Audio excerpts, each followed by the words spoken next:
Téléspectateurs d'ATV, je vous dis bonsoir et merci d'être au rendez-vous pour votre émission Antiepeia. Depuis plusieurs mois, une femme vit dans un abribus à Carrère au Lamentin. Ce lieu est devenu son refuge, mais elle y est exposée au danger à tout moment, jour comme de nuit. Sa dignité, son hygiène sont compromises et on se dit que rien n'est fait pour la sortir de cette situation. Nous avons tenté de l'approcher pour échanger avec elle et savoir si elle est prête à recevoir de l'aide. Un témoignage rare, poignant sur notre précarité féminine. Papa, on t'a dit que l'autre pige, on t'a prélé. On t'a habillé comme con.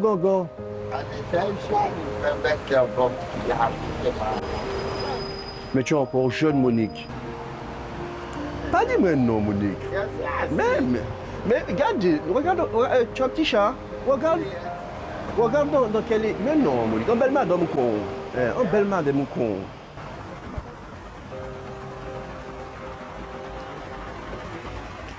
Sinon, Monique, tu as de l'eau?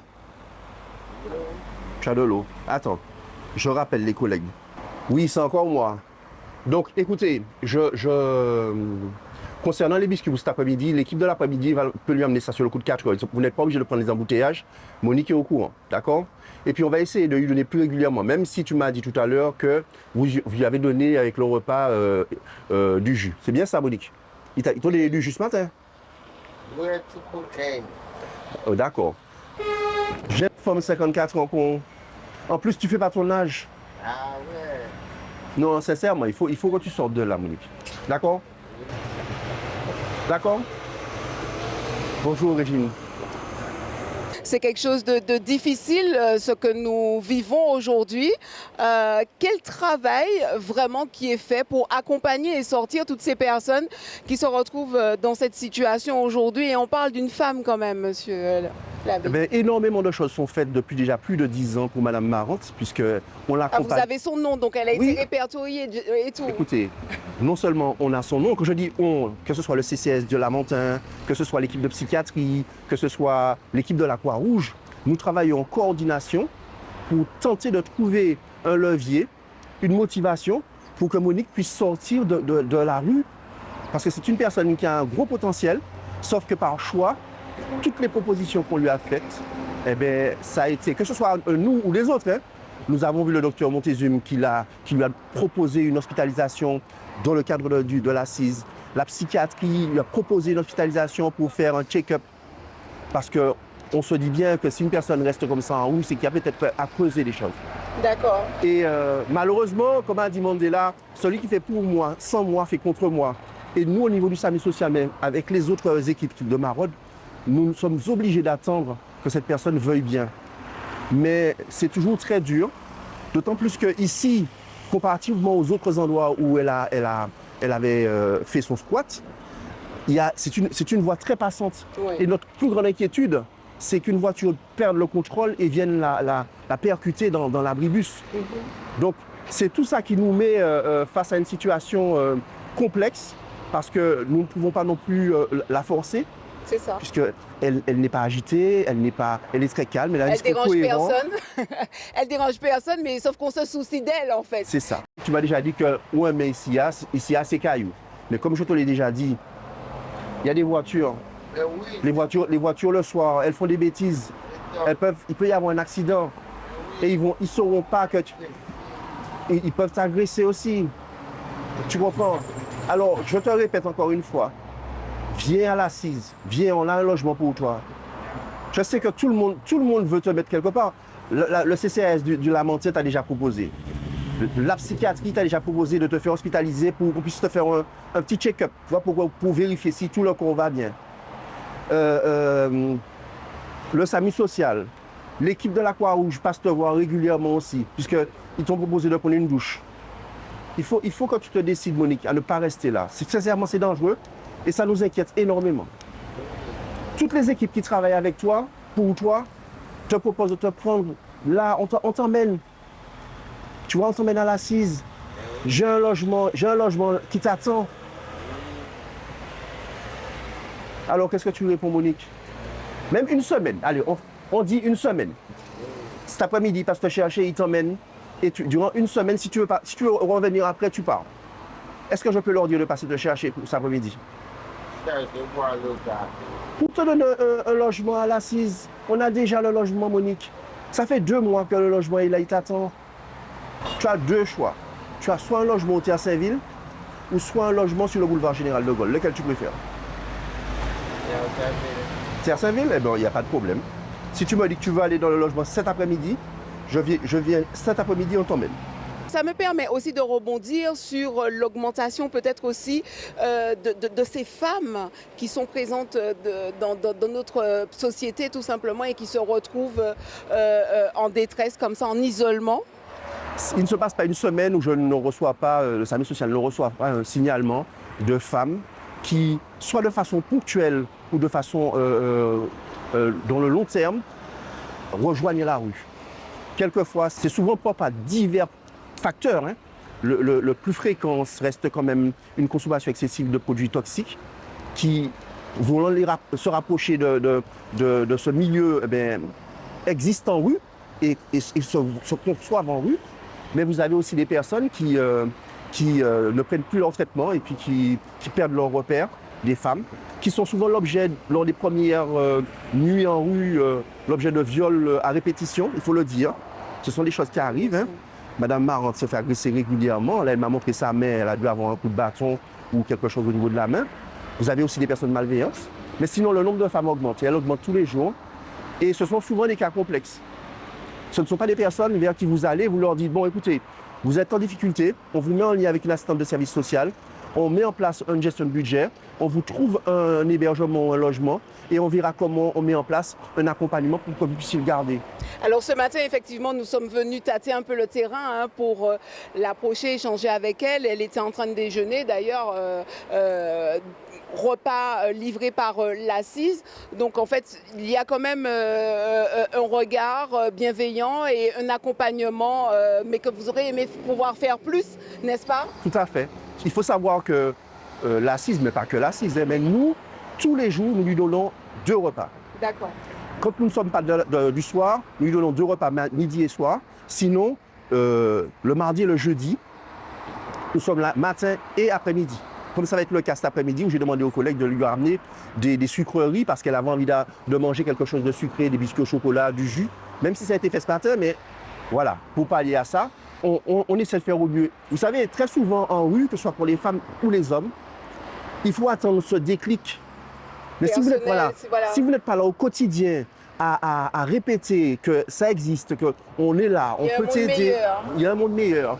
Le jour où elle dira oui, on passe à autre chose. Mais il faut être là pour entendre ce oui. Et c'est pour ça que nous sommes là tous les jours, du lundi au dimanche, mais pas qu'elle, hein. Oui. Sur toute la CACEM, nous sommes présents et toute la Martinique de façon, on va dire, dégradée, on va dire. S'il fallait présenter Monique aux téléspectateurs ce soir, qui est-elle? Alors, Madame Marante, c'est une femme charmante qui aime les chabins, il faut le dire. Elle aime les chabins, c'est pour ça qu'elle vous aime bien. Pas que moi, mais en tout cas, elle aime les chabins. Belle boucle qu'il a, Monique. Avant, oui, il était. Avant, il n'est pas belle encore. Eh bien, merci. D'accord. Alors, c'est une dame qui discute très bien, qui est dans l'échange. Bien sûr, elle a ses petites sautes d'humeur. Oui, elle a ses jours, comme tout le monde. Voilà, c'est ça. Elle a eu un compagnon pendant plusieurs années, il y a à peu près 3-4 ans. Ils étaient à l'époque à Fort-de-France, à la rue François Arago. Et puis, la violence de la ville, à certains moments de l'année, a fait qu'elle s'est séparée déjà de son compagnon. Elle est venue vers Carrère pour être plus isolée, mais aussi moins dans les tumultes du centre-ville. Son père, je l'accompagnais, il venait me voir régulièrement. Il est décédé malheureusement il y a très peu de temps. J'ai régulièrement des relations avec ses sœurs qui, elles non plus, ne savent pas quoi faire. Elles espèrent qu'on va la faire hospitaliser sous contrainte. Mais le problème, c'est qu'on ne fait pas hospitaliser quelqu'un sous contrainte si la personne ne présente pas des signes. Et le MPP n'a pas fait le constat de signes qui pourraient prévaloir une hospitalisation. Une hospitalisation peut-être forcée. Sous contrainte, ça s'appelle un SDRE. Donc après, elle se met en danger. Et ça, c'est très compliqué. Là, elle a besoin quand même de minimum en tant que femme. Je parle surtout au Tout niveau est donné. de l'hygiène. Tout est donné. Tout est donné. C'est pour cela que nous avons des binômes mixtes. Ok. Les femmes parlent aux femmes quand les femmes veulent parler à des femmes. Elle a des problématiques peut-être de santé. Elle a des problématiques de santé. C'est la raison pour laquelle le docteur Montezuma, qui est le médecin de l'Assise, est venu lors d'une maraude pour tenter d'échanger avec elle, pour lui demander de venir dans notre centre de soins pour faire des analyses, pour qu'elle puisse avoir un bilan sanguin, ne serait-ce que ça. Mais elle a décliné l'invitation. Je suis venu aussi avec une infirmière parce qu'elle avait des vomissements. Elle avait dû manger quelque chose d'avarié, elle avait des vomissements. Nous avons tenté de la soigner dans le aller vert à travers une évaluation, on va dire, comme on pouvait, des symptômes qu'elle avait. Mais tout soit fait, que ce soit nous ou les autres, au rythme et selon le bon vouloir de Madame C'est elle qui donne le là. Nous aurions été maltraitants de la prendre de force et de l'enfermer quelque part, ce que nous ne faisons pas. Et la loi l'interdit, et heureusement que la loi protège les personnes de leur choix de vie. Je rappelle que l'errance n'est pas un délit. Ça peut être aussi un choix de vie. Encore faut-il que ce choix de vie, sa sphère cognitive, soit à même de pouvoir en prendre conscience des conséquences et des dangers. 54 ans, écoutez, elle a encore toute la vie devant elle. C'est ça. Quel serait votre message pour les téléspectateurs qui s'inquiètent, toutes ces personnes qui passent justement sur cette voie très passante, qui est donc juste avant le rond-point de Carrère. Ici même, on se pose des questions. Pourquoi cette femme est présente ici? Pourquoi rien n'est fait? Vous leur dites quoi à ces personnes qui nous regardent ce soir? On peut aussi porter notre pierre à l'édifice aussi. Alors, je dis à ces personnes que je comprends leur détresse de voir une femme, une mère, en rue et ne pas être suffisamment au fait de la réalité qui est celle des équipes qui viennent au chevet de toutes ces femmes et ces hommes qui sont en grande précarité, mais qui sont pieds et mains liés parce qu'on ne peut pas faire contre le choix de la personne. Et j'ai envie de vous dire, comment aider ces personnes? Ça peut être un geste simple. Ça peut être le geste de faire un don à l'Assise pour que notre travail soit encore plus poussé, que nous ayons plus de moyens en termes de qualité de prestation de service, ou alors ne pas hésiter non plus à lui amener quelque chose à déjeuner, surtout dans les périodes où à boire. Parce que il n'est pas normal qu'une personne reste jour et nuit à dormir par terre dans un abribus. C'est qu'il y a une situation de détresse que nous ne maîtrisons pas, que nous tentons, nous, équipe plurielle de coordination, que nous tentons de comprendre et de mettre des mots dessus, mais la loi est ce qu'elle est. Et on ne peut pas faire contre ce que la loi autorise. S'il faut poser un diagnostic psychologique de Monique, quel est-il aujourd'hui? Est-ce qu'il y a possibilité de faire ça? Elle est comment? Alors, un diagnostic psychologique, à l'Assise, nous avons un psychologue qui peut venir. Sauf que quelquefois, on est dans des problématiques beaucoup plus profondes que ça. Ça peut être neurologique.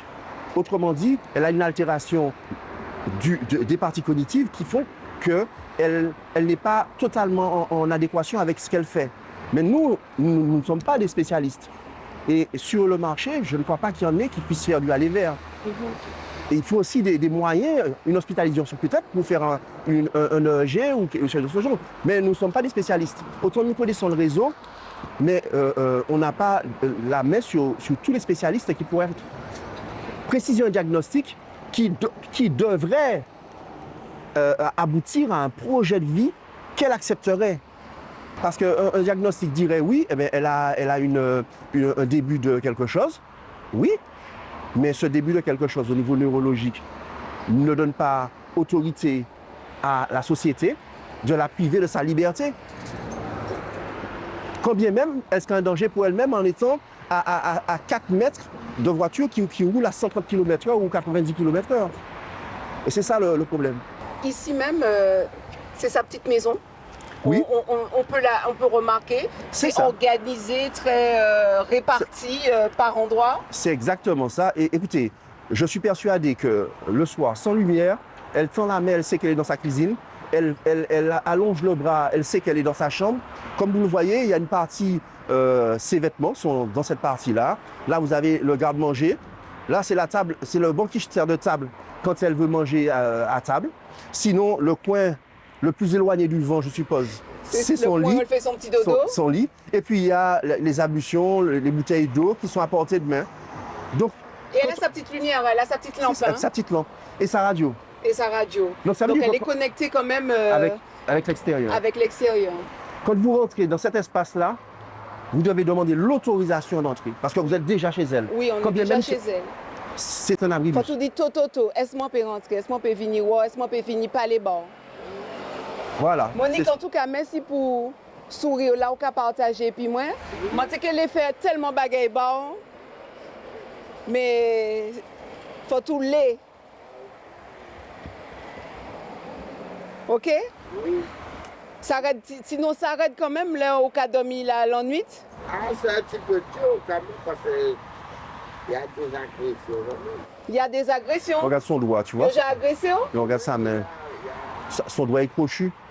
Avec son doigt, il est plié. Qui est-ce qui fait ça? Hein? Ah, il est très Ou pas connaître, yo nous tomber à sous comme ça? Tu sais, tu somnoles, tu prends un coup de bâton, tu sais même pas. Hein. Et si elle se débat, elle prend plus de coups. C'est ça le problème. Monique, comment tu fais qu'au soldat hein, quand même? Hein? Mais, regarde tout ça belle moun, bon moun qui a venu et pour parler nous. Un jour viendra. Peut-être. Tu as 2 montres et les montres ont l'heure chacune? Oui. Qui est là? Il allait.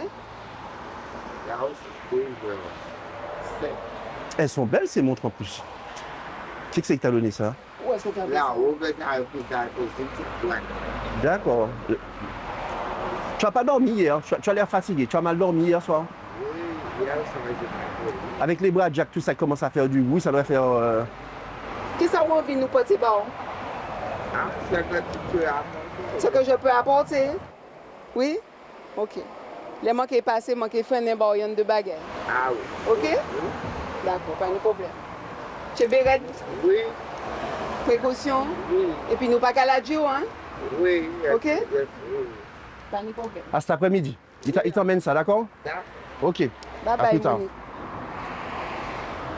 Donc c'est ma réalité et je ne dis pas que c'est un travail qui est qui n'aura pas de fin, mais il faut quand même qu'il y ait des équipes comme celles que je manage, même aussi les autres, pour être constamment, pour donner une humanité à ces personnes qui en perdent tous les jours un peu plus. Ça c'est très important qu'on soit là et on est là. Que ce soit la psychiatrie, le CCAS du Lamentin, parce qu'on est sur le territoire du CCAS du Lamentin, nous sommes tous autour d'elle et nous respectons son choix, malgré le fait que ce soit difficile à accepter.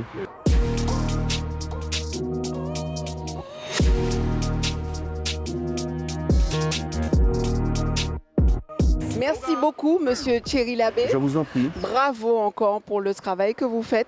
Pas la J non plus, pas la J, c'est les autres là, mais pas la J. Jamais, jamais. Aujourd'hui, c'était elle, voilà, un focus sur cette situation, on va dire, difficile. Une vie isolée, exposée au danger dans un abri-bus qui n'est pas fait pour elle. Un témoignage d'ailleurs qui pose sur cette question de la dignité et de la responsabilité aussi collective envers les plus vulnérables. C'était votre émission Entier PIA, émission Tala, c'est Azote et c'est Zot qui capale.